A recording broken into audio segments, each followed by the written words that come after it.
technically that's what it looks like. We were supposed to get, they had like an Ontario like storm warning where they're like, oh my god, it's gonna be like that movie 2012, and it ended up being about the right amount of snow, like a couple inches of snow, just before Christmas. And I was laughing. Everybody's bottling water, hauling all their toilet paper they stole from COVID.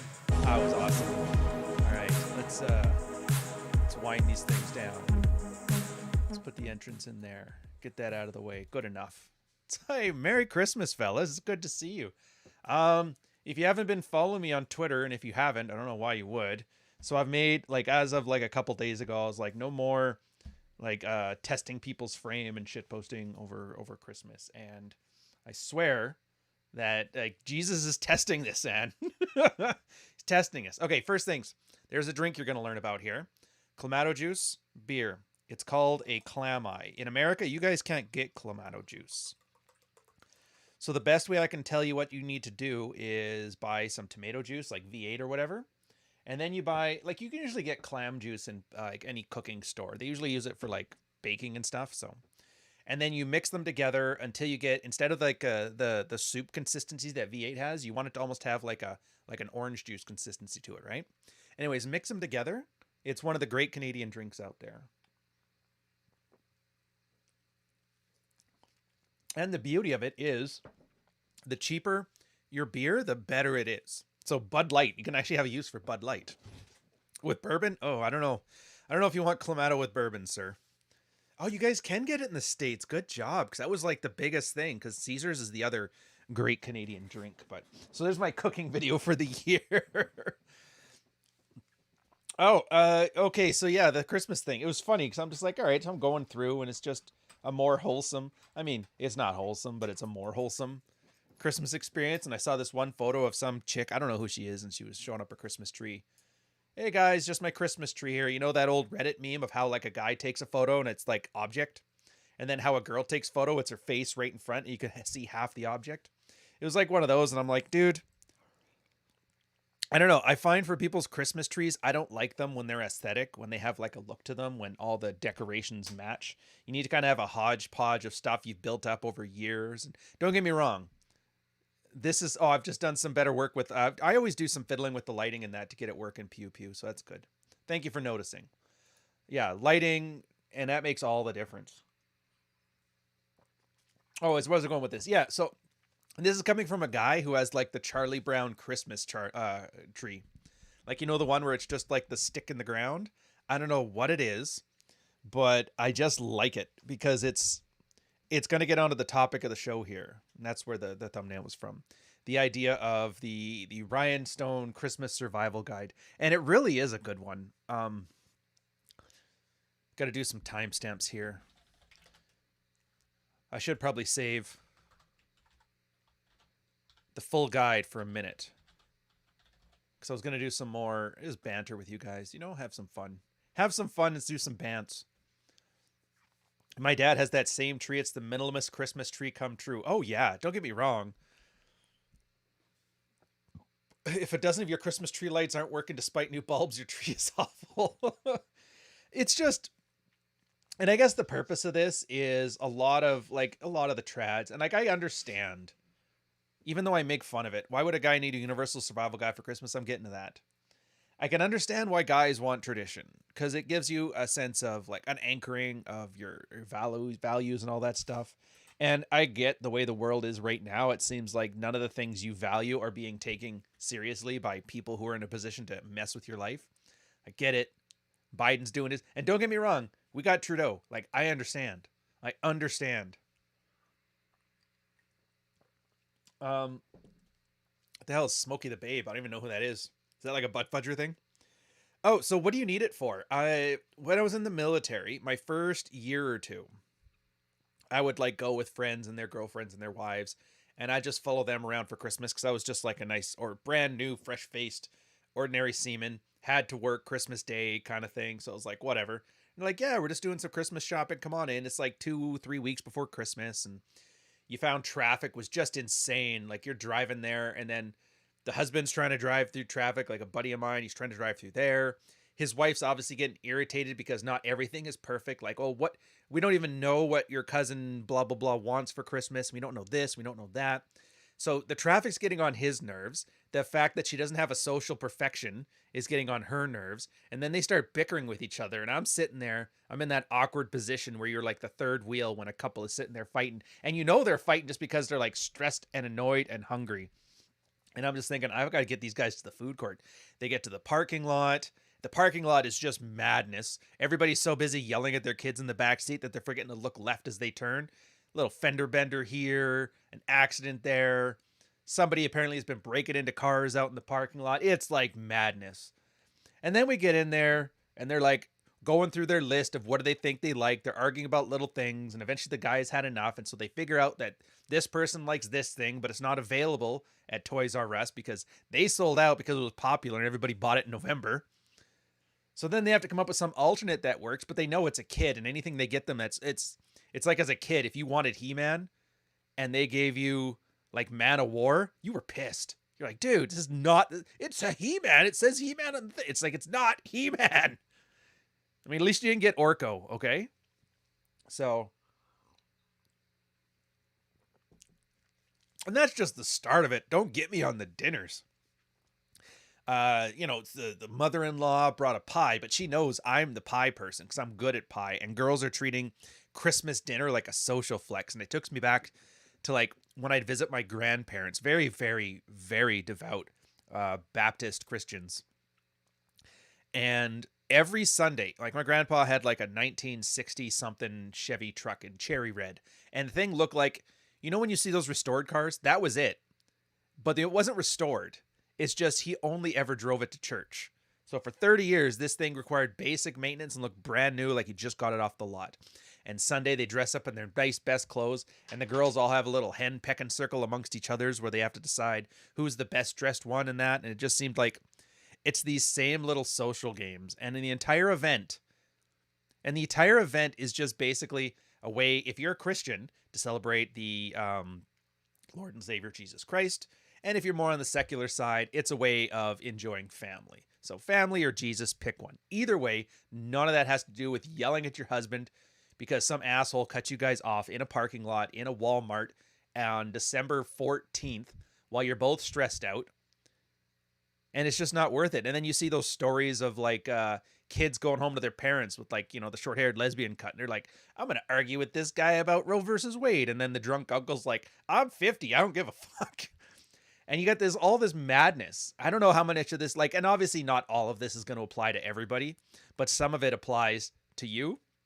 And so I've worked very hard in my life. This is pre-Red Pill to build Christmas the way it should be. Focus on the goal and work backwards. And it's kind of a praxeological breakdown of this. Same as like your life, right? Wave a magic wand. What do you want? Well, for Christmas, I want a fun, enjoyable, relaxing vacation where I enjoy time with friends and family, either here or abroad, on the phone or in person. A nice bunch of meals, and let's work backwards from there. Okay. So the first thing was well, what do you watch? Everybody always watches Miracle on whatever ever street and all this stuff, and they watch A Christmas Story, and I'm like, you know what? Let's not watch what you're supposed to watch on Christmas. Let's watch what me and my family want to watch on Christmas. And so Die Hard came up. And it's funny because I'm so annoyed. I understand hipsters now, man. I understand them. When they're like, I liked it before it was cool. It's kind of like I was watching Die Hard every year for Christmas. Probably every year after 1995. I just like the movie. And it's just like a great Christmas message of a guy trying to win back his soon-to-be ex-wife by killing a bunch of Europeans, Yeah. Right now, Ryan reminds me of this chick I know. All her stories seem to end with somebody abusing drugs and causing disaster. Well, to be fair, if I'm not going to tell you a story that has a really crappy ending. Yeah. Oh, wait, where's my thing? All right. So what are we on for time? I got to keep track of the time because I'm making the effort, if you're watching this after the fact, and about half of you do, that we get a good old-fashioned the guide. Good old-fashioned organization of factors here. Now, sounds like the intro. What is it for? Why am I thinking it's here? Is it useful for you guys? I don't know. Maybe some of you guys have the perfect Christmas, and I could learn a thing or two for you, which would be great. Chime up in the chat. I'm more than happy to hear about, dude, Stop watching that. Start doing this. Because that would be great.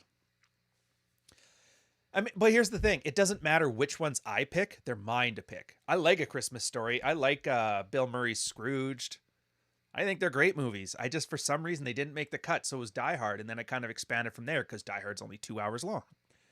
And then Lethal Weapon. And I realized it was just like old action films. And there was like, that was just it then. So Lethal Weapon, Die Hard 2. And then at first it was with college buddies. And then it was, with me in the military. And what we would do is everybody always had to work on Christmas. There was like a cadre of guys, usually at barracks, Nellie's block, they used to call it. And they couldn't go home to see their families in Newfoundland by or wherever. And so I'd pick up 10 people that I knew. I was like, dude, come on over. I'll do a Christmas dinner thing. We'll hang out. Basically picking up strays for the Christmas season. And that's where I started learning to make turkey and that. And they'd come over. We'd all get drunk. We'd have fun. Everybody talk about their families. It was good times. So add to the movies on that. I'll get the movie list later, but here's the point. So it's just like, and has to do with frame. This has to do with dread. This has to do with everything. When you are finding your life is needlessly complicated, or what does Rich put it? Overcomplicate your life and try to justify it afterwards. Just start with the basics. What do I not like? And on the Christmas season, I don't like stress. I don't like people stressing out over some weird social signal because they're worried about offending or not looking perfect. It's like, the whole point is to get together with family and enjoy them. So what do you have to do to enjoy them? And it turns out gifts, I find gifts are one of the worst ways to do it. And I don't want to sound like a cheap miser or like an Aaron Clary or anything like that. But like if it's something a family member wants, just get it for them. Get it for them on November 12th. Get it for them on August 13th. By the time Christmas rolls around, there shouldn't be any surprise thing that like, man, I've always wanted this, but I've never gotten it. Kids are a bit different because kids are poor. They can't afford shit. Buy them a Nintendo game. They'll be fine. I'm talking for adults. So what is it that you can give them? And it's like, why not give them time? Why not give them affection? Why not give them love? A nice card, a phone call on Christmas, a big hug, have a drink together, reminisce about old times. Like I guarantee you, somebody will walk away with a better experience having you and them tell about the story when you guys went to Tijuana together, drank the worm tequila, and almost got robbed on the beach. You're going to have much more fun for an hour doing that than you handing them a box that's got a gift card to Best Buy in it or whatever the hell you get them. Yeah. And it's usually a lot of guys fighting with their wives. I actually have an article on this one on my blog where I talk about the trolley problem. I love the trolley problem one because guys love to talk about their, like, if you don't know, the trolley problem is a philosophical thing where it's the train is going to go and it's going to hit 5 people. You can hit a button and the train will go off the track, but it'll kill one guy. So what do you do? And then the idea is some people deal with consequences, right? Well, I can save 4 lives and lose 1 by doing this, so I'll do it. I'll do the most good. Other people are more of like a value system thing where you know what? If I hit this button, I am killing a man, so I can't do that. The train is doing what it does. If it kills those 5 people, I didn't make the world personally worse, right? Yeah, well, that's the thing. The surprises never match up, but I don't know. Like I said, take all this as like my praxeological journey and adapt it as you see fit in your life. I'm definitely not telling you how to experience Christmas. Where was I going with this one? Oh yeah, so the trolley problem thing, right? And the idea is most guys love to talk about what they would do this, what they would do that. They love to espouse their values. Here's the problem though. If you're with a wife who nags you and then just to shut her up, you do what you want. The trolley problem isn't that. The trolley problem is you have one thing you could do or another thing you can do. And no matter what you do, your girl nags at you until you do the thing she wants to do. Where are your values? Turns out your values are basically the feminine imperative. And I know when Rollo talks about it, it kind of sounds a bit abstract, which is why people love it. When you talk about the feminine imperative, I'm like, there it is. A wife nagging her husband to get what she wants and him just giving up. So he doesn't have any values. He's a squishy doll. I would argue a lot of this Christmas stuff happens because these valueless guys are playing the feminine trolley button. Hit the button with the timing. Yeah, just do a Korean backdash. But you see what I mean here? So a lot of it is you really do have to take control of what you can accept in your life. And if you're married or in a relationship and you got a girl freaking out because, this is what you're supposed to do, You're not supposed to do anything. Like, you don't have to. That's the one thing the progressives got right. Nothing, they've tested every boundary, and you've seen how squishy all of these boundaries are. You don't have to do anything. So if you instead you approach this from the position of what outcome am I looking for, and then look for your own best way to accomplish it, you'd have a much more amazing time. Plus, there's the part of growing up. I find that's the other thing with Christmas. I like the year, like every year your mom makes you a Thanksgiving dinner or Christmas dinner, or your grandmother or your aunt, and there's that one year you make it. Like I think that's the year you officially grow up. I was talking with Zertis and the guys on Wednesday, and they hit that point themselves where they're the ones making Christmas dinner. I'm like, oh, dude, that's awesome. Yeah, girls will try to manipulate to do things. It's what they do. And it's not because they want to be Machiavellian overlords. It's just because control is a way to stave off anxiety. And there's a lot of anxiety during the silly season. So yeah, they're going to try and maintain control. Like Karen is there to make them feel better. Karen, it's okay. It's okay. I'll talk to the manager. You'll be fine, sir. That's what Karen's inner voice is doing right now. Your job as a man, if you want to enjoy your life, is to not let Karen run things. And there's a trust part of it too. Like the girl stressing, you can't make her feel one way or the other. You just can't. Girls are going to feel what they feel. But if you're able not to be swayed by that stuff, like a girl will be swayed by her own anxiety. Imagine you being weak enough that she can also sway you. Of course, it's not going to go well. Just a simple, shut the F up, Susan. I got it. Better yet, if you really have to buy gifts for the kids, buy them in November. Have them delivered to the house. Order it from Amazon. Yeah, a friend of mine, high school, freaked out because it was Christmas and she was single. Well, that's another point, too. That's the other thing. I remember Fort Worth Playboy and I were talking. We were talking on Twitter about this one where it was a lot of these guys talking about girls with game and their comeuppance. They're going to be lonely eventually. And I'm like, no, man. Girls get lonely during Valentine's and Christmas and all those holidays. So it's like, if you ever wanted to just run game in the same way that I would pick up orphans, just go talk to a girl who's lonely. It's like, hey, do you want a Christmas boyfriend? And go for it. Have some fun. Hats and Clogs. 4334. $20 super chat, sir. Thank you, sir. Merry Boxing Day. Glory to your robot dog overlords. Cheese tax. Oh, I was talking with Nick when I was finishing the touches on the book there. Do you Americans get Boxing Day? Or is this strictly a Commonwealth thing? We've been having this argument in the other channels there.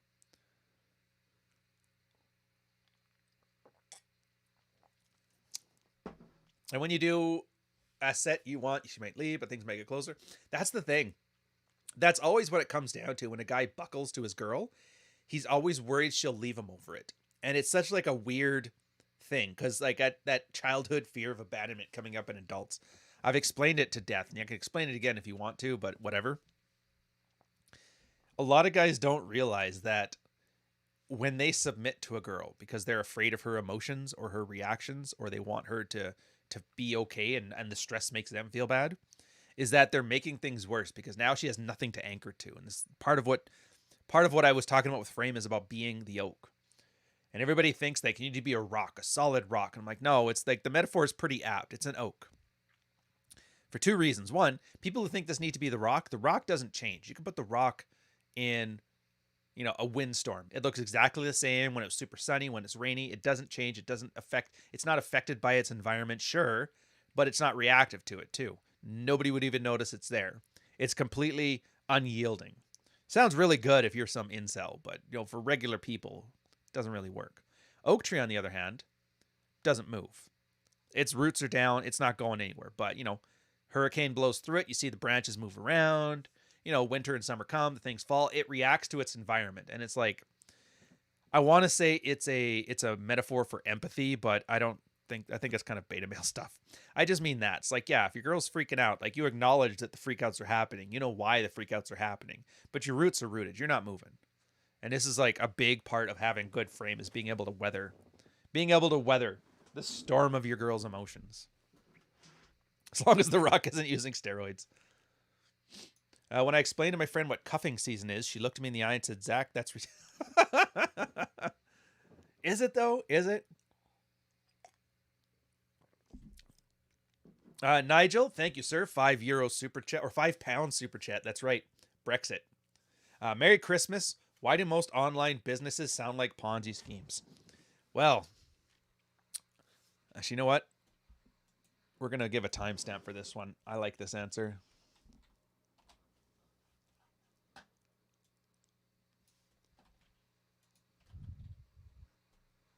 Copy and paste, sir. Thank you. The reason you're getting that online business sounds like Ponzi schemes are a couple reasons. The big one is everybody's working from the same playbook. I remember when we were first doing the Rule Zero thing, the boys started saying, hey, you got to get this book. Cernovich was talking about it in the online business thing, and I can't remember what it's called right now. I could pull it up on my Kindle. I just can't remember. Anyways, if you read it, it's exactly what you see on exactly what you see when people are selling things online. They're all running from the same playbook. There's kind of a business model around it that everybody adopts. And the reason you can see it is because a lot of guys don't adopt it well. I was talking with Paul too about this today. I'm like, how's your funnel? He's like, what's a funnel? And I'm like, he knows what a funnel is. He just didn't know the term. So this is why all online businesses sound like Ponzi schemes, because they do the same thing a Ponzi scheme does. It's called a funnel marketing. Now, funnel marketing is the idea that you funnel people from the attention grabbing initial part of it all the way down to the product selling part. But you filter for people who are warm buyers. So the idea is you have a top of the funnel, a middle of the funnel, and a bottom of the funnel. Tofu, mofu, bofu.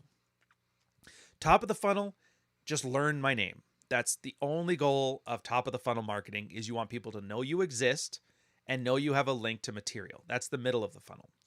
So that's it. That's why you see me on Twitter and everybody's like, oh, you're such a nice guy when you're talking to people on podcasts. Why are you such like an adversarial, outrage brokering prick on Twitter? I'm like, that's why.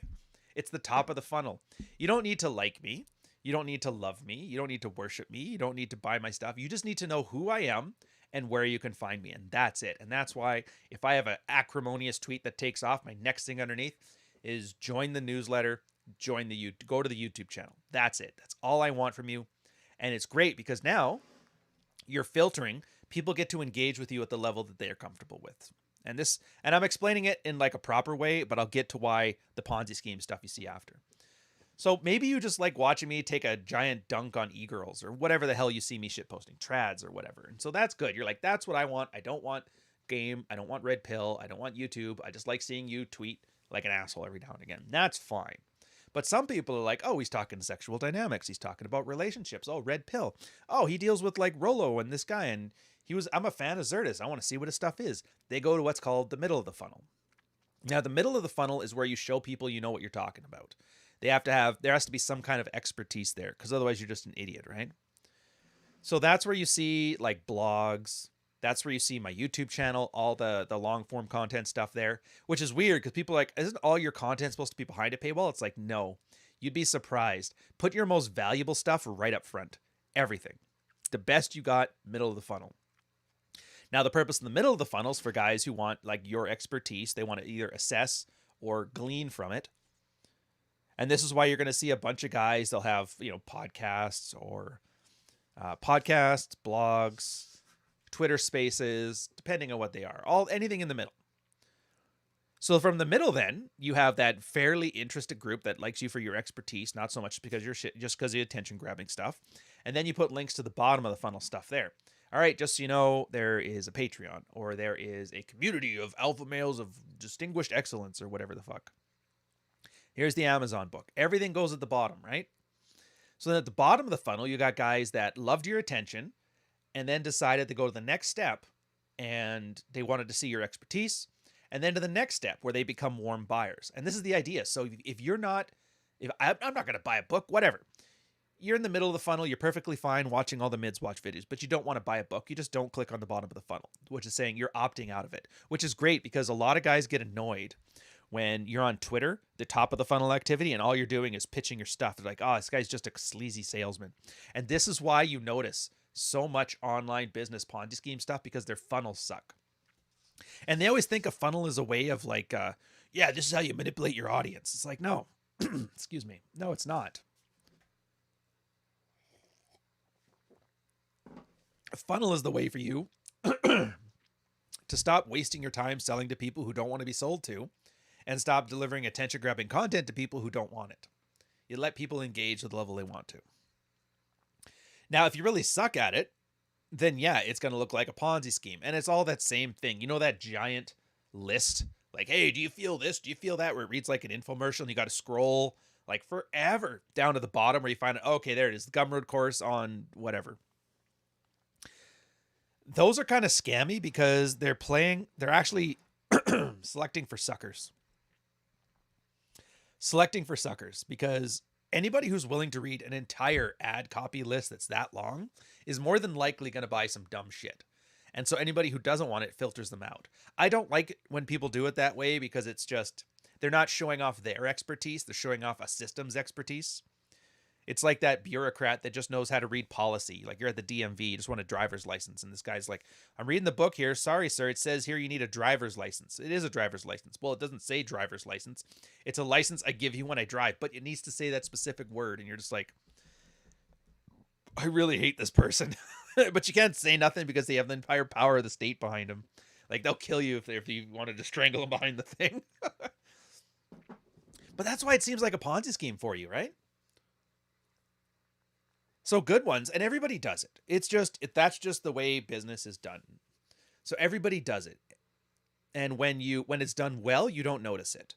When it's done poorly, you can't help but notice it. So by the fact that you see all these Ponzi schemes means what you're seeing in I think you specifically said at the Sphere, or just most online businesses, most online business people are absolute failures. They don't do well in the corporate land. They don't do well loading trucks. Or maybe they're loading trucks and they want to do something better with their life. They just don't have appreciable talents. And so it's reflected when they try to do their own thing and become an entrepreneur that they also don't have talent. Now, I'm not saying this from a position where I'm the greatest salesman ever.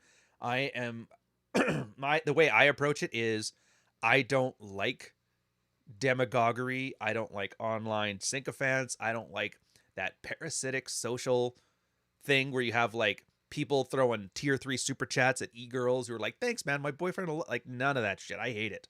But it works. And so if you don't use it, you're essentially just yelling into the void. So I hold my nose and I do the exact same thing I'm shitting on here because it's the only way for things to work.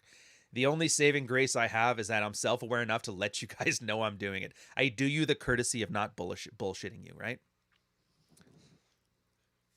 Well, and scammers it's a weird term. Like I use it myself. I get it. When people are throwing things a scam or a grift, it's almost like not a useful term to use because what is a scam? What is a grift, right? Well, a grift is when somebody does something to you and it doesn't work. I said, well, technically you could just say the whole vaccination program for the mRNA stuff was an absolute scam. You could argue it. I'm not arguing it because of Twitter's TOS, but you could argue it. But people don't think of that because it has like authority behind it, which means they have a good funnel. Like you know who Pfizer is because they pay for ads on everything. You know who they are because they essentially had all governments mandate you know who they are. And the government bought everything they had because everybody was scared, right? So their funnel works great. But it is essentially just a scam. So what is a scam? I think a scam, the best way to describe scam, and this is totally subjective, is when somebody engages commercially with something that they consider a grift or a scam, they always walk away feeling like they put more in than they got out. You know? I see those super chats, by the way. I'll get to them. I'm not saying it actually does provide less value than what they paid for it, but they perceive it does. And I think that's the big thing. So like there's some people, who's that one chick, that OnlyFans chick? Remember the one that was a while there? It was like barking like a dog, making $100,000 a month in OnlyFans. And you're like, why would somebody pay $10 a month to watch a girl acting like a dog? Well, it's like they got something. Like they're happy. Their $10 a month is totally worth watching the girl degrade herself on TV. Even though arguably it's a complete waste of time and waste of money, they don't feel like it is. So they don't think of her as a grift or a scam. And she absolutely is. No talent. The funnel sucks. But hey.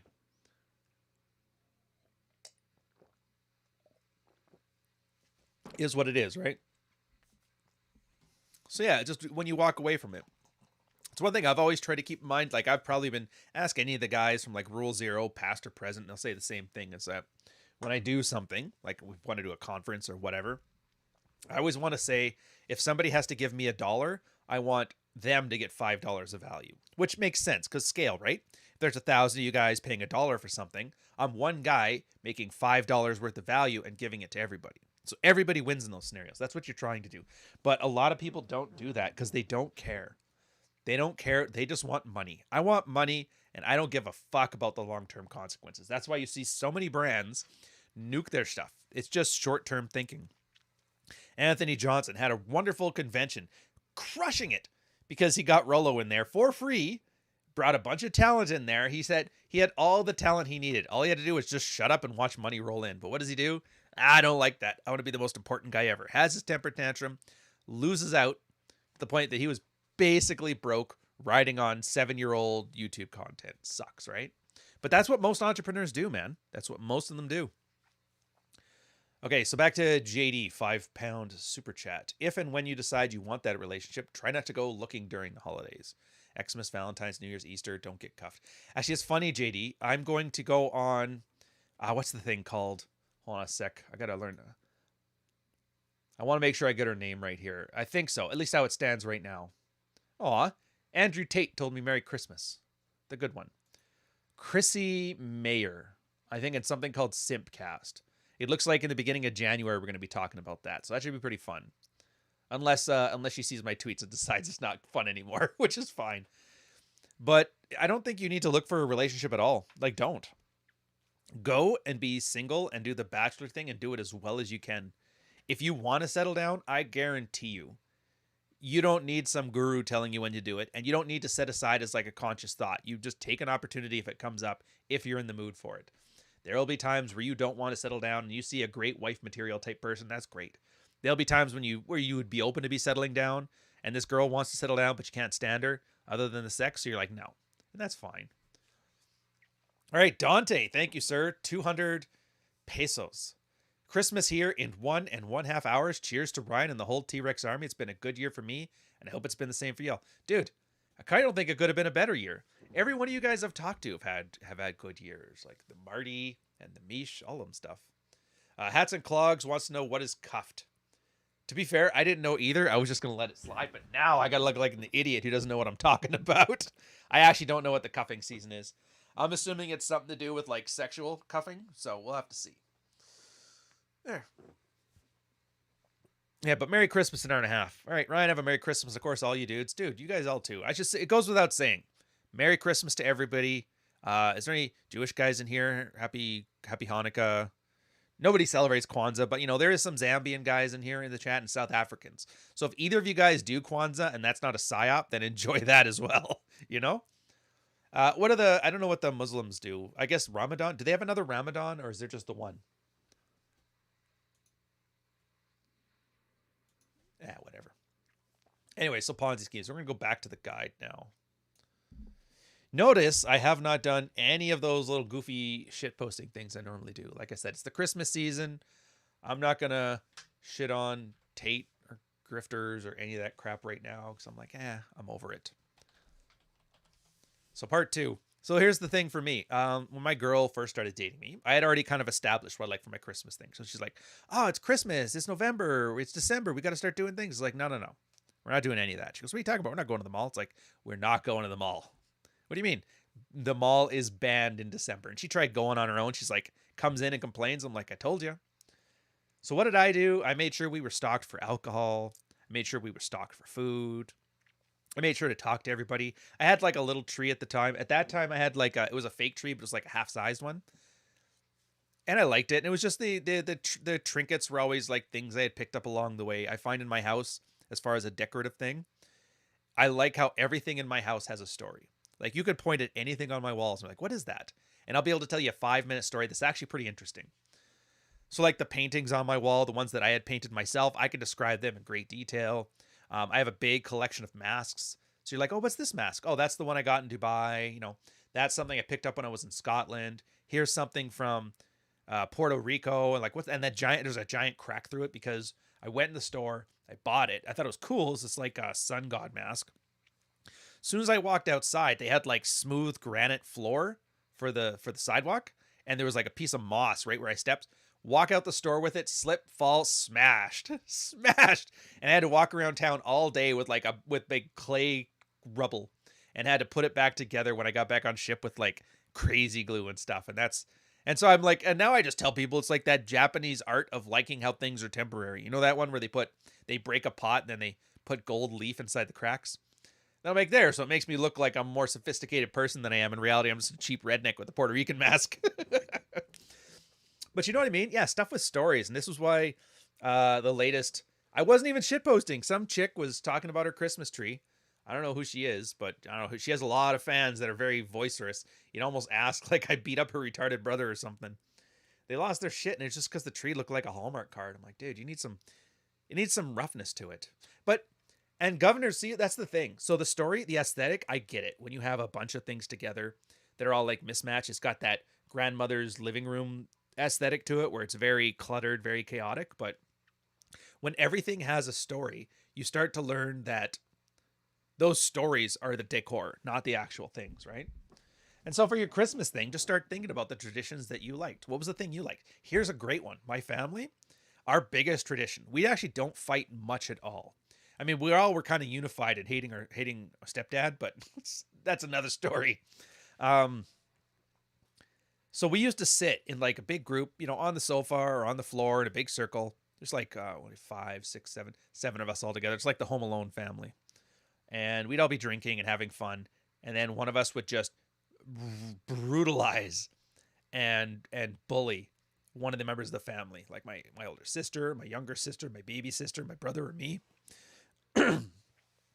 And just all the red flags, get the other person to where almost in tears. And then you move on and do the next turn. And so every one of us would have like our own Christmas roast, a Christmas roast going all around the circle. And then at the end of the year, we just have fun. We have some dinner, we have some drinks, and we enjoy ourselves. And that was perfect. And I thought that's a great Christmas tradition. And I tell it to people and they're like, let me get this straight. So you sit there and harass family members incessantly to the point that you want them in tears. And that's your Christmas tradition. I'm like, yes. And it's great. Like, why is it great? Because we know each other's boundaries. Like, how far to push on the envelope, how far not to push on it. We tend not to push each other too much because it's just not worth it's not worth the hassle. But on that point of year, we hit all the red buttons, all the embarrassing stories, and then it's just kind of like, oh, okay, and we still get along, and so it's good. And I'm surprised because I've seen the alternative when I first moved to Edmonton after university. I moved back to my hometown and start working as a graphic designer. And it's holy Jesus, it's horrible. Oh, Sam, I see yours. I'll get to it in a sec here. It's a good one, though. Not as interesting as you think it is, but it's still a good one. Oh, yeah, traditions. So, yeah, and I've seen the other thing. My uncle, his mom, or his wife, a second wife, she had a bunch of kids that were, like, really bad kids. And I don't want to spill, like, family news and that, but just they were, like, all kinds of bad, always getting into trouble. The kinds that would, like, steal cigarettes from mom, like those kind of kids, right?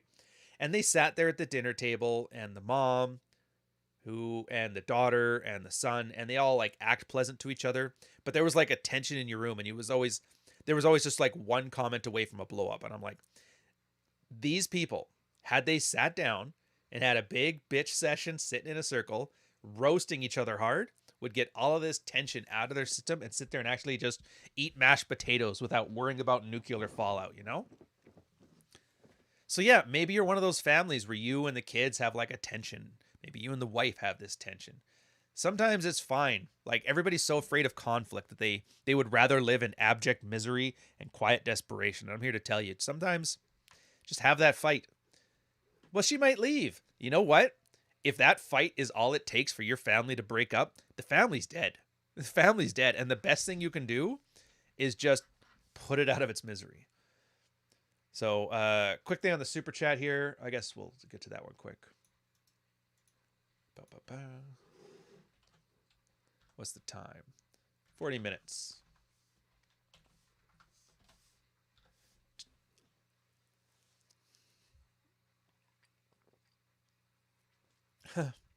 Edmonton is the Florida of Canada. Oh wait, that's not Cappy. Sorry, man. We're not gonna fake Cappy here. Sorry, Billy. I mean, I'm not sorry, but yeah. No pretending to be Cappy in the chat. Cappy's got enough problems. Oh, Green, you made it to Vegas. Good on you, sir. Good on you. We were wondering about that. I kind of like that. But see what I mean?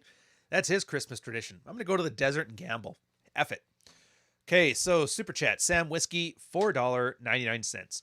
Talking about alcohol, have you run into Karen outside the liquor store lately? I have not, and it's wonderful. The last, like Toronto Karen is a different kind of Karen. You have to go to the suburbs or the boroughs to see Karen. Here, what you see is wine moms and drunk single moms. It's a lot of them, man. What I would usually end up seeing is a chick all bundled up with a baby carriage, one of those big baby carriages, and the whole bottom is loaded with wine and vodka. I was like, damn, that's pretty impressive. And yeah, they always have that like bright eyed, like I'm just blitzed in the crowd. And I was like, holy Jesus. The kid's sitting there. It's like -10 outside. It was like, I don't know. I kind of enjoy it because it kind of reminds me of my childhood. For some reason, like drunken friends of your parents were like the thing to remember. Yeah, they got them blue wine tooth. Yeah, the gray teeth from the wine there, which is weird because I thought girls would have stuck to white wine for that, just whites or rosés because it's better for the teeth. But for some reason, there's something about tannins that bring out your inner Karen. The only people from Ontario I meet are the grown-up kids of those whose wine mums after moving out west. Oh, I can imagine that. Which is funny because I'm like the exact opposite. I'm the West Coast guy who moved out here. But you see what I'm getting with this? With all this stuff in the guide. It's about what traditions do you want and like what goal are you trying to get. So for the family, we want cohesion. Green light, sir. Thank you. $4.99 super chat. Sharing some of my craps winnings from last night. Dude, I love craps. I hate gambling. My parents split up because of gambling. So when I go there, for me, it's just whatever. I'm going to go there and then I'm going to leave. And I love craps because craps has so much random bullshit in it that it feels more like you're playing a game and not like I'm there to win money. Yeah, same. Only game. Well, that and roulette. Sometimes roulette, if I just want to sit there, I'll be like random betting on. I always bet like a decent amount on like a single number or two numbers or whatever, and be like, there. If I win, I'm good for the night, and if I lose, we get some fun. But yeah, those two are the only ones. All right. I had the super hot chick introduce herself to me at my son's match and talk to me forever. She was so hot, and I assumed she was just being nice. I realized later she moved seats to talk to me. Yeah, she was making herself available, dude. That's how girls hit on guys. They don't hit on you. They make themselves available to be hit on. And that's why a lot of guys don't realize the girl's giving signals because they're expecting her to act like a guy. It's the weirdest thing. But I'm trying not to talk too much about broads because we're trying to keep this chill. So yeah, you got your traditions, and that was me. So the movies. So for example, my movies is like Bad Santa, Die Hard, Lethal Weapon, Die Hard 2, The Long Kiss Goodnight, which I'll tell you right now is probably one of the best Christmas movies ever. Strong female protagonist. I don't know why it doesn't have a cult following like Aliens does. It really should. It's that goddamn good. What am I missing? Fuck, I have to go check my list. Like they're the ones that I actually purchased on YouTube, you know? Like I'm purchased it. I want to have it there. It's good. So I got those, and obviously we got the family roast, and we're always drinking. Like, dude, I was like, there was some other dude on Twitter. He was talking about, all right, can we not normalize getting blasted the entire or eating like crap the entire holiday season? And I'm like, no, I think I'm gonna indulge on Christmas. He's like, I didn't say a day. Thank you very much. And I was like, oh, for fuck's sakes, dude. First off, I didn't either. I said for an entire week. An entire week, I eat like crap. I drink, whatever. And then, yeah, my girl's like, oh, it's going to be a problem. I'm like, relax. We're going to gain 5 pounds over Christmas. And then New Year or Boxing Day, I'm basically going to stop drinking. And we're going to be at the gym. Like, welcome to the club. This is how I roll. It's fun, though. I like that. It gives you a reason to want to go back, right? Because if you're one of those guys that's sitting there, like, counting calories on Christmas, I don't know. To me, it seems like a priority thing. Like, what do you want, right? Like, obviously, everybody wants a good life, a great social group. And the ancient Greeks had a great saying, which everybody assumes wrong. It's actually nothing too much. You ever heard that one?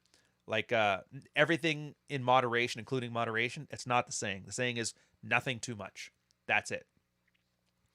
And that's all it is. And so for me, alpha male, working out, eating right, staying healthy, and all that stuff, yeah, it's fine. 360 days, it's all yours. But for 5-6 days, I'm going to be a lush. Now, if you're the guy who's a lush all year, then yeah, maybe. But then again, if you had to pick Christmas to start, like, can't get mad at me for your timing. Wando, sir, €2 super chat.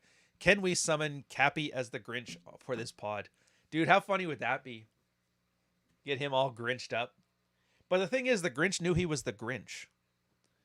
Shane Black wrote the script for Long Kiss Goodnight. Oh, he did. If you guys don't know, Shane Black, he's the guy who wrote and starred, not starred, but he was in The Predator. He was the dude with the glasses who always told the jokes. He's known as like one of the better scriptwriters, which is crazy how he did the new Predator movie and it was just hot dog shit, man. But yeah, Long Kiss Goodnight was a very good one.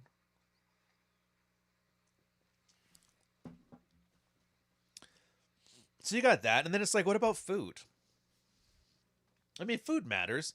Food is generally fuel, especially nowadays. But I was making the argument on Wednesday with Zertis that things used to be vitally important from us, how now turned into symbols, right? So, for example, you wanted to get somewhere, you had to walk for the entirety of human history until about 1906, or maybe ride a horse, but forget horses for the example here.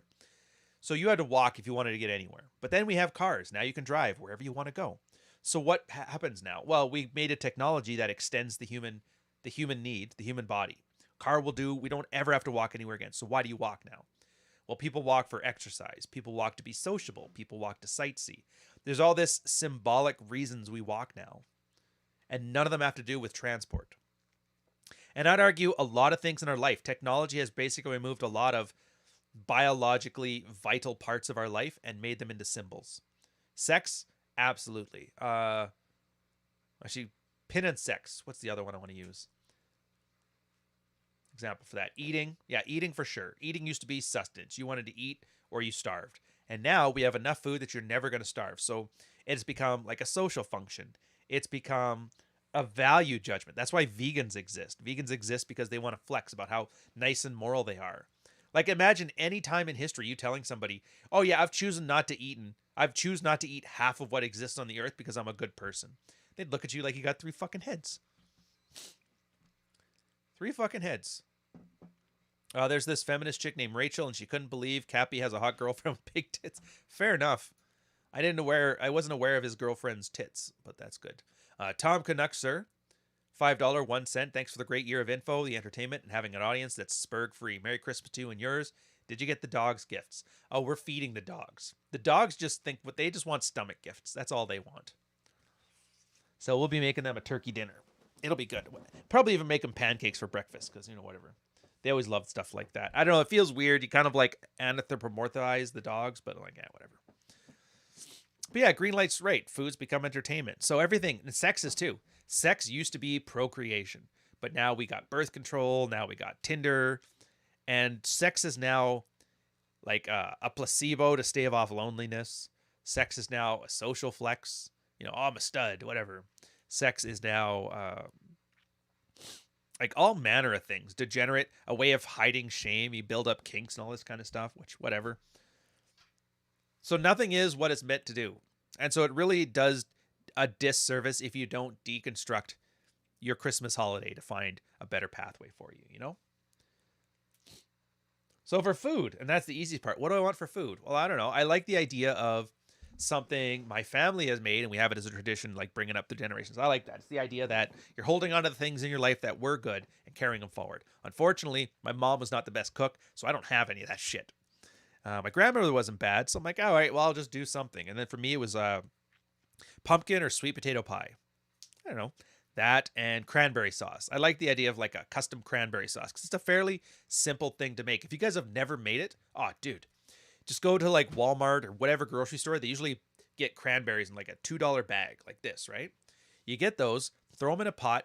It depends on how much you use, but it's usually like half a cup of sugar. Just enough water to coat the bottom, and then you bring it up to a simmer, and you just let it boil there until all the berries soften up, and then it becomes like a jelly or a jam, and there's your cranberry sauce. That's all you have to do. But, and this is the best part, it's such a simple thing, a simple sugar and berries, that you can do whatever you want with it. So every year I try something different, right? Like, this year I'm gonna put orange zest in it. Like this year I'll add a lot of brandy to it. Maybe we'll go Spanish and go super spicy. And then they got these tradition things here. Bezo Spear, Canadian, $12.25 super chat. Thank you very much, sir. Not sure how long your newsletter has been running, but since subscribing last week, they're absolute fire. Oh, thank you, sir.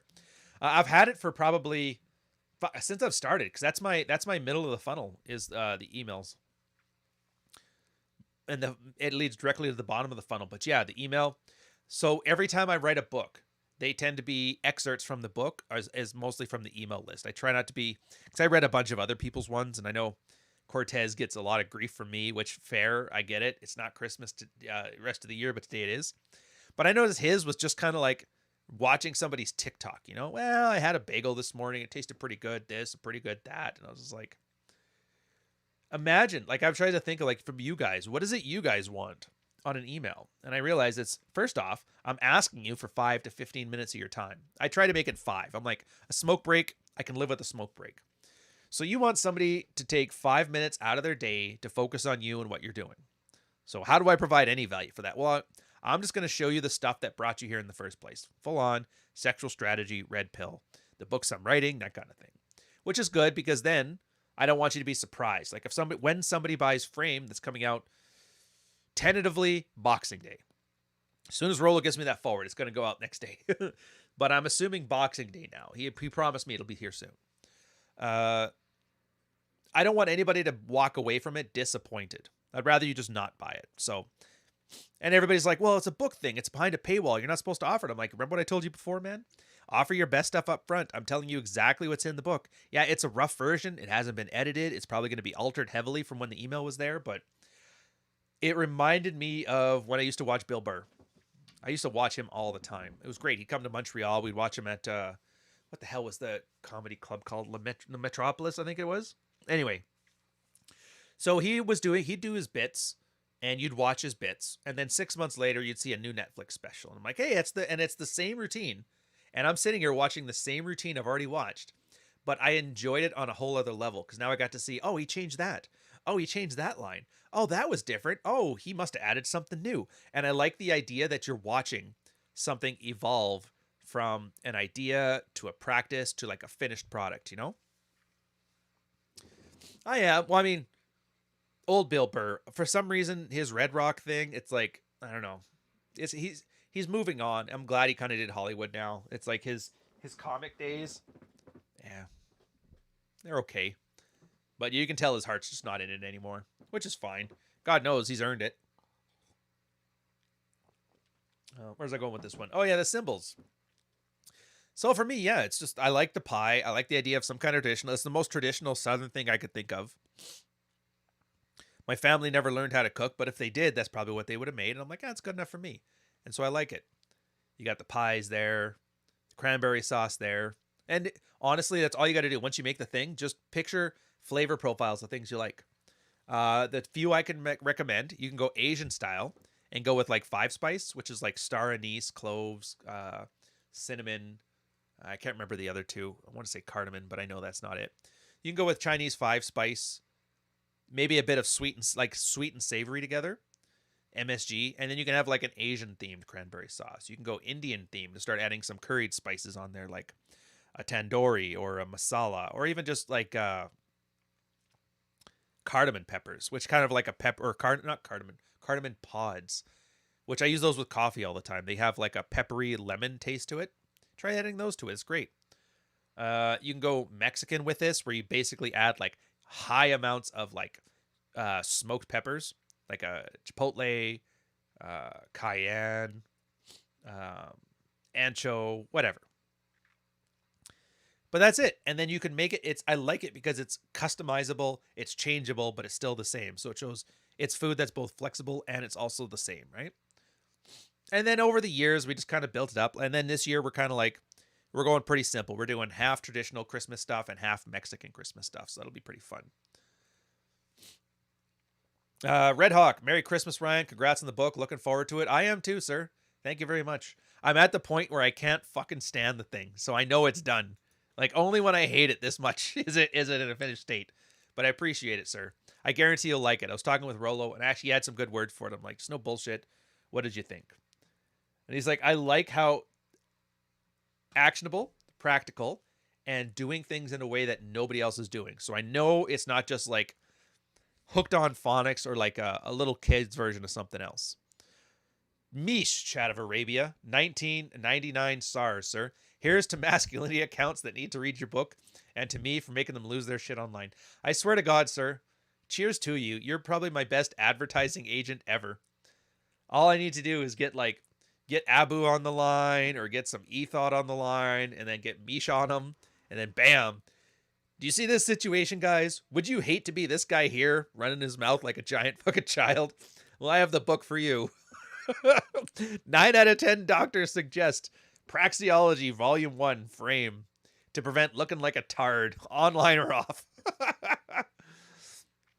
Sam Whiskey, sir, $4.99 super chat. Ryan, have you heard of a song called Christmas Card from a Hooker in Minneapolis? I didn't know Minneapolis was real. I thought that was like just what cartoons used, like where they talk about Chattahooga and Walla Walla. Like it just sounds like it funny and rolls off the tongue, but that's interesting. Christmas Card from a Hooker in Minneapolis. I'll do a quick search. Who wrote it? Oh, it's Tom Waits. Well, look at that. It's got that grindy blues thing. Dark Knight Dev, sir, $5 super chat. Want to do an Italian feast for Xmas instead of the usual collard greens, mac and cheese, and ham? Dude, mac and cheese is not a bad choice. Need a menu list starting with penne, vodka, and salad. Well, I mean, for Italian, there's so many places you can go with it. Like they have, I'm not the best with Italian food. I'm getting better with French, but a lot of my stuff like Thai, Chinese, Japanese, and Mexican and Indian are my best ones. But for Italian, I know they have a lot of like smoked, stewed, like meat type dishes. But I will say this, best thing you could do, just look through southern Italy. The south is like the poor side of Italy. And so I think it's the south. Yeah, the south is. And so they tend to have the best food. But for them, the big things in Italian stuff is going to be their desserts. Like I think tiramisu is British, but it's based on an Italian dessert. Look into the Italian desserts. You're going to love it. But a lot of things. The one thing I'll suggest, if you ever wanted to do like a salad, the Italians have an awesome salad. I cannot remember what it's called, but what it is you get mozza, like the mozzarella balls, they're about the size of a tomato. You get those, you get a tomato, and you get like a bunch of basil leaves. And you slice everything to the same thickness. So it's like tomato, mozzarella, basil, tomato, mozzarella, basil. And you just like stack them into like a plate, right? Over a line. Drizzle the whole thing with olive oil, put a sprinkle of salt on it. It's like a wonderful, easy to make salad, and it tastes delicious. It really does. And technically, mac and cheese is a Canadian mishmash of Italian and French cooking. Because, like, yeah, you got your bechamel, and then you make it into a cheese sauce. You put macaroni on it. That's, yeah. But penne vodka, interesting. I don't know much about the vodka stuff. So bolognese was kind of fun to make. But pasta is such like an easy thing. That's the problem with pastas. It's so common. But I mean, if you want to, you can do stuffed things. Like, not rigatoni. What the hell's the stupid ravioli? Stuff them with like a cheese spread, which I think for Italians, it's like cream cheese and then a bunch of Italian herbs and that garlic and whatever. And then you just like put them into your squares there, and then you put them over top. You don't actually need a heavy sauce for it either. It's usually just an emulsified olive oil and pasta water sauce, and you just get them together. It's pretty good. Yeah, Brian brings racial diversity to Rule 0. We like to see that. Oh, yeah? Thank you, Grubber. That's not an awkward comment at all. Yeah, vodka and Parmesan meat sauce. Yeah, I don't know. For some reason, like I know Italian food is really good. I just never had the drive to learn a lot about it, Another thing they have is, I guess you can't really like eggs for that. We won't like, but yeah, the desserts are where it's at. I don't know. I'm just gonna be rambling about that stuff. All right, so let me see times here. 58. We're doing on time so far. Just don't let Rob says make your mac and cheese. Oh, dude, I don't want to know. Yeah, there's custards. That's another option, but that's French, right? Which is weird. It's such a simple thing to make. I'm surprised. I've always just made it from like the custard powders before. Because what was it? Just egg yolks and milk and sugar. Or I think it doesn't even have sugar. If you guys don't know, you just take basically cream and egg yolks, whip them together over like a low heat, then and then it hardens into like or not hardens, but thickens into a custard as you make it. It's pretty interesting. But then once you can make that, like it's so versatile. It's almost like a mother sauce, but for that. Let me see here. Custard shop hates ice cream of any kind. Oh, that sucks. Anyways, back to the Christmas thing. So the end goal is like, what do you want? Let me.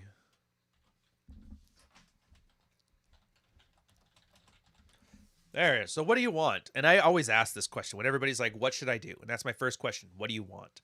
You'd be surprised how few people know what the hell the answer to that question is. Sweetened condensed milk makes a great custard. Well, I'm assuming so. It's sweet as hell. But for me, when I have the sweetened condensed milk, I'll usually end up making like Vietnamese coffee with that. Yeah, ricotta, parmesan, parsley, Gouda, top-notch cheese filling for ravioli, lasagna, whatever. Yeah. One thing I would look into, though, if you like Italian stuff, look into country French cooking. They'll probably have a bunch of dishes you'll absolutely love for your Christmas dish.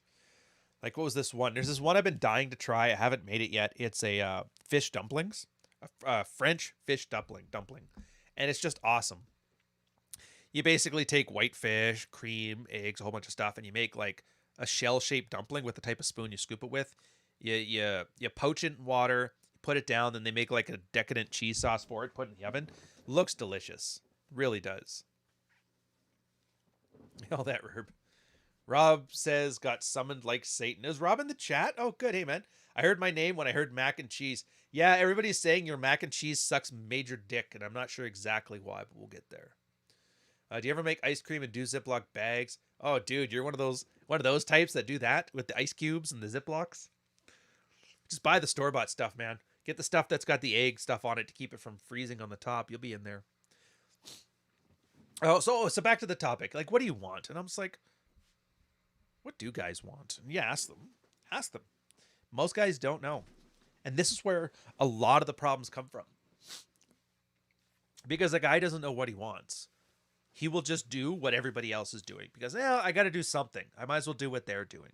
And I would argue, especially in this day and age, that's the worst thing you can do. I think it was Twain had that saying. When my opinion starts to coalesce with the herd, it's time to change my opinion. And it's not because people are stupid. It's because people are malleable.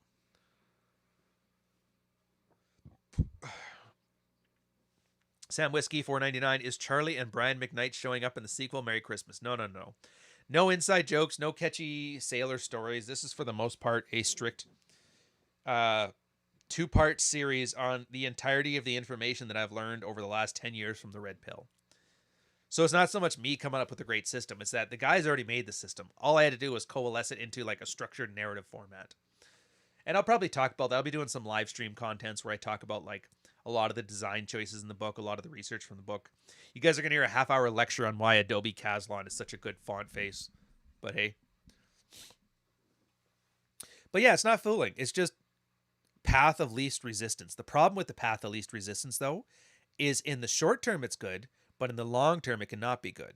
So case in point, everybody goes and, spends a bunch of money on Black Friday. Everybody goes out and buys a bunch of gifts for Christmas, right? Everybody's in debt. They have to spend nothing on January, and then they have to deal with the credit card debt for the rest of the year. That's what everybody does. And everybody does that because everybody does that. That sounds weird. It is weird. It's just because it's tradition. Everybody's supposed to do that. And this is why I'm talking. When you see me talking about my goofy rinky-dink traditions, yeah, you might find them silly, but those traditions are replacing stupid shit like ruining my credit score every December. Yeah, just spend it intentionally. And a lot of people hate that. Like, I just like the feeling of it and all this stuff. It's like, look, feelings are made. Any guy who's ever run game and pickup has learned every girl loves those dates where things just happen. And every guy out there has to put a large amount of effort into a logistics plan to make things just happen. Yeah, we just went out for coffee and then we moved to this bar he really likes. Then we walked by his place and fed his fish. Everything was going so well. We went to the bar afterwards. Then I came back to his place. It's like the guy named those places specifically. He's taken 500 girls there already. Like he has a system to make sure you enjoy yourself on this date. That's actually not a bad idea. A Let 'em Burn cookbook. I'd go and collab with Rob over that. It's just the title alone is worth it. Yeah, stage one thinking. Exactly. So you have to just know what you want. And it's hard because most guys are like, well, what do I want? And then they don't know how to answer that question. I'm like, just pick something. I know my go-to answer is usually like get rid of the things you don't want. But in general, there's no right answers. There's no right answers at all. Just pick something. Pick something you like. The Charlie Brown Christmas tree. Having a family roast. That stuff. It's good enough. If I don't like it, I can change it. I can change my mind. It's a assertive Bill of Rights. You're allowed to change your mind for no reason at all. Yeah, this isn't working for me. All right, fair enough. Same thing here. You pick traditions. You make traditions. Kids don't know. And if you have kids, they don't fucking know. I always hated that when parents are like, oh, this is going to damage your kids. And I'm like, dude, your kids have no frame of reference. They're like 6 years old. They don't know what a divorce is. They don't know what divorce rape is. They sure as fuck don't know manosphere talking points. The kids just know those two people in front of them and their instinct not to be abandoned by them. That's it. So yeah, you can have a horrible Christmas, but as long as they got that feeling of safety and security from their parents, they're happy as shit. So yeah. You can buy them a Nintendo game, and I don't want to see you till dinner, and then they're gone for 6 hours. Still a loving family. It happens. In 2022, nobody needs or even wants anything I can afford to give as a gift. Well, there's another thing too, right? I'm actually surprised nobody's ever tried to do some sort of like Christmas wish list, like, you know, for weddings, how you have your little shopping list, or for e-thoughts. I'm surprised nobody's tried to do it with Christmas. Like, everybody put what you want for Christmas in the list, and we'll put it on our spreadsheet. Like, I'm sure there's some fucking over-eccentric OCD Karen out there that does that, but Jesus. Exactly, Ryan. Kids are dumb. Yeah. Oh, dude, Marty, I'm telling you right now, the best advice I ever got was from this guy called Amerix, and it was just like, don't get attached to your kids, man. They're just a bunch of meat puppets. Letters to Santa. Fair enough. Yeah. It's not that they're dumb. They don't have a frame of reference for anything. So just have them enjoy it. And worst case scenario, you're going to be like one of those adults like me where I start telling stories of my childhood and people are like, dude, that's horrific. That's child abuse. And I'm like, no, it was funny. And then we have to sit there awkwardly going, was I abused as a kid? And you're like, no, I think the other person's just a bitch. Yeah. My mom got me Super Mario Brothers 2 when it was super hard to find one. Still remember that. Yeah. For me, it was the Nintendo Deluxe, the one that came with Robbie the Robot. I remember loving that one. It was good.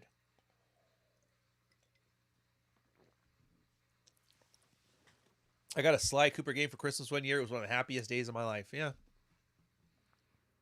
Kids are a mix of hate and love. There's not much in the middle. Well, I think we're bred, like we're biologically disposed for that.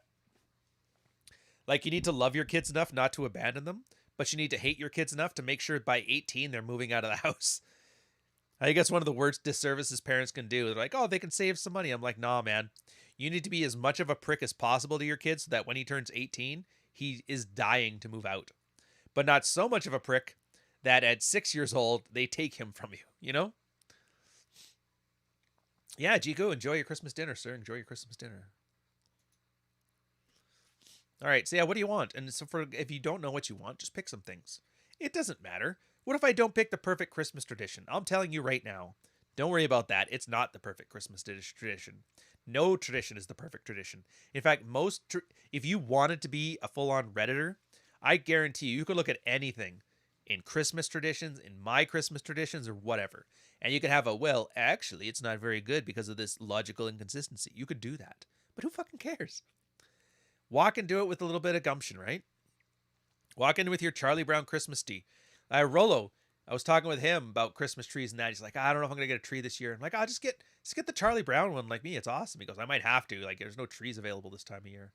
I'm like, it's great. A stick in the ground, fun little ball. You guys can laugh about how shitty it is, but I guess this is a sailor thing. So when I was sailing, there was 3 classes of ships. There was the tankers, which they called the protector class. There was protector, provider, and something else. East Coast, I remember. Something French. For Rule 0, it's going to be Thor given his first one. There was the tribal class of ships where there was Iroquois, Algonquin, and Athabascan. And then there was the city class of ships. That was like Calgary, Ottawa, Vancouver, Toronto, Ville de Quebec, Montreal, Saskatoon. Oh no, Regina. Yeah, Yeah, I think that was it. Anyways, the point of this one was most of the ships were good. The tanker was good. It had hot running water, all this stuff. The frigates had good hot running water. The Algonquin, which they used to call Algonquitraz, was just horrible. Like your mess where you slept was 50 people. So anything you didn't lock in your locker was getting stolen. It had like homeless shelter vibes to it, you know? And there was never any hot water because the rods were always broken. The thing guzzled so much fuel, it had to refuel every 2 days, so it had horrible distance and that. The living conditions were bad. There was asbestos in the walls. The ships used to creak. It was the literal worst ship that you ever got posted to. The equipment was outdated by Navy standards, which means it's the 60s, not the 70s. But I have never seen a crew more tight. I remember because I was on there for 3 weeks and it was fun. We had a good time and they brought the captain down to the junior ranks mess, which I didn't even know you could do back then. And I was having some fun. I was on another ship with his like XO was now a captain on his ship. So they were kind of like buddies and they had a joke with it. And I was like, and I remember him from the TJX. I'm like, oh, sir, it was so good to see you. And this crew was all laughing. And then he's like, the captain starts taking some swings at me. He's like, I think he talked about my mother. And he starts swinging. And I'm like, dude, I can't fight a captain on his own ship. His crew will kill me. And everybody was looking up. I was like, what the fuck? But the point is, all these shitty traditions that they had were based out of necessity. And they had such like a tight community with them afterwards from that. And I kind of envied that.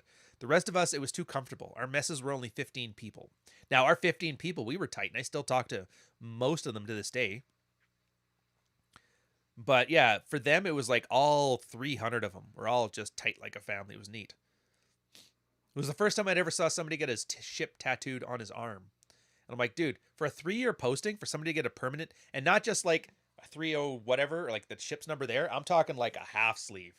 The ship with a dragon on it, half sleeved coming down. I'm like, dude, that's some loyalty to your unit, man. I like that stuff. Oh, your dad was on the Huron. No shit. That's funny. Huron is, I think they decommissioned that in the 80s or maybe the 90s. I can't remember. It was before my time. But I bet you, ask them about the steamers. That's always good. You can always tell when you have an old hairy bag when they start talking about their time on the steamers. I practice lockpicking, family locks. The point of this is, don't worry so much about what you want not being perfect. If it's perfect, that's great. You're going to have a great time. Everything's going to work and it's going to be wonderful. But more than likely, it's going to be less than perfect. And those imperfections are the things that make things work. I can use a horrific example to kind of drive this point home. You know, woke shit, where they have to say, like, you know, Superman's problematic and all the goofy LGBT, like, you must believe that drag queen story hour is good for your kids and all this stuff. The point of this stuff is not that they're good traditions. The point of this stuff is that they're in-group loyalty tests. So if you're one of those people that would probably believe that, and I hate how I use it as an example, but it's the one, drag queen story hour is good for your kids. But because you like the community, you like the group you're in, you're like suspending disbelief enough to buy into those values, right? Then it's good because you're building group cohesion and you actually change how you think about things. It's actually one of those things that for the men that buy into it, it's men being raised as defective women because women are very acute and they have a very finely developed self-sabotage, or not self-sabotaging, self-delusion that works for this thing because they value group cohesion over just about anything. And so if these goofy people can convince other people that grooming kids is like a value thing that need to, you know, suspend judgment for, then why can't you use that? It's like, why not? In the same way that I'm using funnel marketing, just like a grifter, you can use these same like in-group tribal loyalty things to have like a better Christmas. Why not?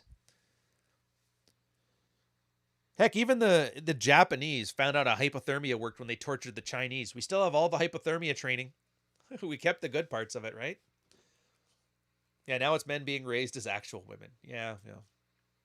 People are going to do what they do. I still latch on to Rule Zero Dad's interpretation of this, where it's like LGBT trans kids today are like goth kids in the 90s, where it's just something to piss off dad and a way of fighting for their own identity. Hopefully it's not like that one lady who's like, oh yeah, that one was diddling my 12-year-old. I was like, where's dad? Merry Christmas. Fucking Marty. Yeah. Well, and even Billy. I want Billy to have a good Christmas. I want him to like get through the books we told him to get through the workouts we told him to get through, start practicing game. It's been like almost a year now, so at this point, like he could have made amazing progress. I'm just hoping he applied himself. To be fair, a lot of the goth kids in the 90s were into androgyny too. Yeah, they were. But every goth kid I remember from the 90s is now a dad right now with like one or two kids in tow. And they always get that photo brought up to him just to poke fun. Remember when this was you? Hey, Brandon Lee, Mr. fucking Crow. Yeah, yeah.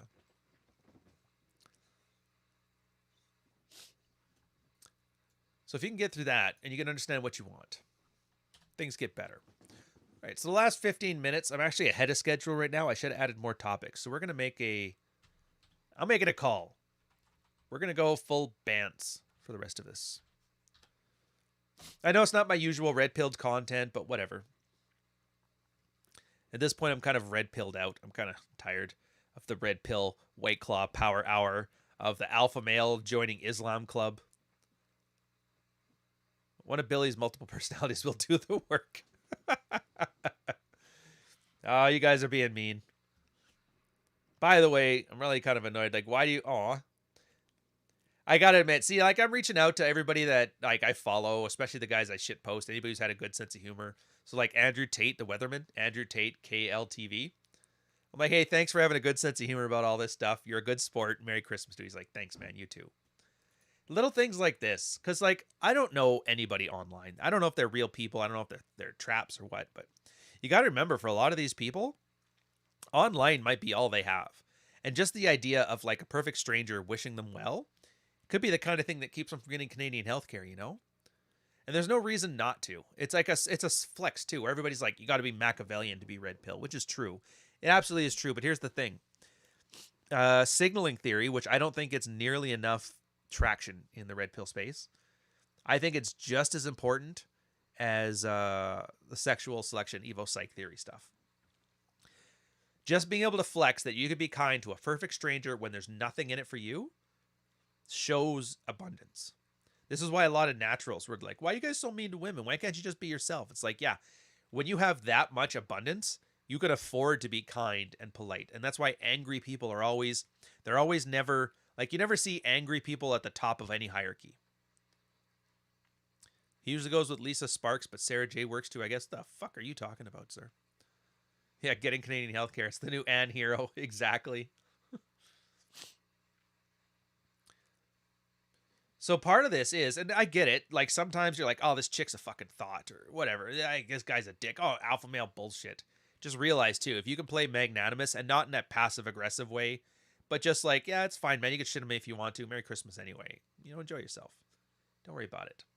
It shows that social flex. Like, oh my God, that guy's the kind of guy who's like so comfortable and self-secure in his belongings and his stuff that this person is angry as hell and he's not even flinching. It's like a fight. If you ever been to a bar, dude, my favorite, I can't remember who this guy was, but he was a bigger dude, but not that big. There was this other bigger dude picking a fight with him. And he wasn't mad. He wasn't tensing up. He was just very friendly about it. It's like, dude, it's Christmas. I'm not going to beat you up in front of your woman, man. Come on, let's go get a beer. And it was like shit like that. I remember seeing it now and then. I'm like, dude. And the guy actually is like, fine, let's go. And then they talked and they fucking hung out. And I guess they were friends. I don't fucking know. Afterwards. They definitely didn't fight after that. But it is kind of interesting to see how sometimes abundance can change somebody so significantly, right? Oh man, are you using Canadian healthcare as a euphemism for euthanasia? I am. Because you can't bring up the S word without YouTube canceling your shit. So, and the and heroes, kind of a random reference people might not get, but yeah, calling it Canadian healthcare, I think everybody pretty much understands it now. That's my one. Like, I would love one thing in your account. I think needs to be the engagement killer, and for me, it's like my disgust at the maid program. Oh, yeah. Say what you will about censorship on the program. Some of these alternatives, dude. That's what I've been saying, Sluggo. Like, everybody's sitting here is like, oh, censorship. I want free speech. I'm like, look, if there's one thing I've learned is that euphemisms are absolutely wonderful. There is no way they can ban free speech. Like, they can't because it's easy. You can't say suicide. Okay, fine. Being an hero. Well, we're going to ban an hero. All right, fine. Canadian healthcare. But it's good because there's a whole story behind it, right? And this, remember I was talking before about building the in-group loyalty and the tribalism. Like everybody has the same language and the stories, like the Rainbow Brigade. Yeah, same thing. When I say Canadian healthcare, you guys know it's the MAID program because you've seen me bitch and moan about that constantly. And now we have our inside joke whenever I talk about free healthcare. You know exactly what I mean. And it's more funny and it's more entertaining. I can make a video about Canadian healthcare and you'll watch it. But if I make a video about suicide, YouTube will get rid of it. So if anything, it forces you to be better at what you do. Yeah, euphemisms are the way to go, unlike a certain violent grape. See, had he named his account Violent Grape, that would have been funny. I would have liked that. Oh, he was referring to Marty's comment. Well, we're all talking about Canadian healthcare. Fair enough. Yeah, we call it, I'm going to get kicked off a podcast. Look at you guys, all these euphemisms. But it's good. It makes things more creative, more entertaining. You got to remember, too, like, why are you guys watching YouTube? It's 10:30 on a fucking Saturday before Christmas. You're listening to it because it's entertaining. You're listening to it because it's a distraction. You're taking a crap. You're on the toilet. You're driving to work. You're at the gym. Whatever. Gang grape. Jesus. JD, too far. And you want to make it entertaining for people, right? Obviously, providing information is good, but if it's just like a very boring, information-laden diatribe, then it's going to lose people after a while. Sometimes just little bits of euphemisms, a little bit of like in-group loyalty building stuff. A lot of these things are just a little spice that makes content more enjoyable than otherwise, you know? That's my expectation anyway. But I realize now, all right, so we're at the half 90-minute mark. I'm going to jag this one in. We got Rule 0 coming up. Fun fact. Fun fact, we got the new guy, Thor, is going to be hosting. And something I didn't realize is I don't have this link to his. So I'm going to see if he followed my instructions on how to do redirects. And if I did it right, and if he did it right, he might actually get a fucking redirect. He did not. All right, just go on to Twitter. You'll find the link for it. Jesus Christ. I said screenshots, man. We did it twice. You boomers. What are we talking about in his? I don't even know. That's a good question. Where's this stupid thing?